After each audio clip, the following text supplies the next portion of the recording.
Bonjour à tous, aujourd'hui on se retrouve pour le 16e jour du mois consacré à Notre-Dame du Rosaire. Le couronnement d'épines, première partie, l'opprobre.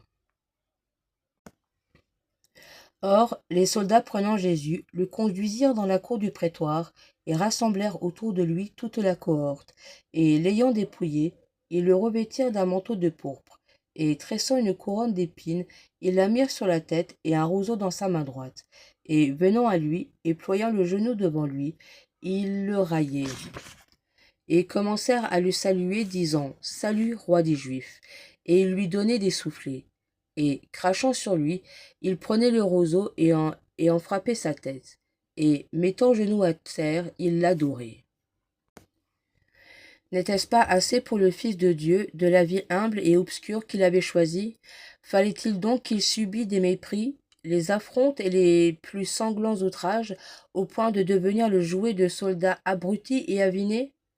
Le Dieu qui avait la forme de l'esclave a voulu boire jusqu'à la lie le calice si amer des humiliations pour expier l'orgueil, le premier et le plus grand des péchés, celui qui nous avait perdus.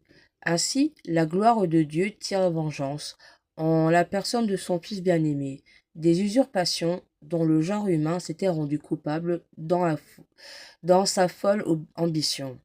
Ainsi, Jésus couronné d'épines nous apprend à accepter les blessures faites à notre amour-propre. Voici un exemple. Un homme riche et puissant intenta un procès à une veuve, femme pauvre mais dévote du haut rosaire. Il avait si bien gagné le juge que celui-ci n'osait conserver le droit de cette veuve et avait résolu de prononcer la sentence contre elle. Cette femme n'espérait aucune justice de la part des hommes, eut recours à la Sainte Vierge, qu'elle invoqua avec confiance, et cette mère de consolation ne permit pas que le juge prononçât la sentence injuste.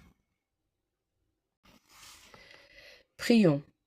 Nous vous offrons aujourd'hui, Seigneur Jésus, cette troisième dizaine en l'honneur de votre couronnement d'épines, et nous vous demandons, par ce mystère et par l'intercession de Notre-Dame du Saint-Rosaire, la mortification de notre orgueil et la fuite du respect humain. Amen.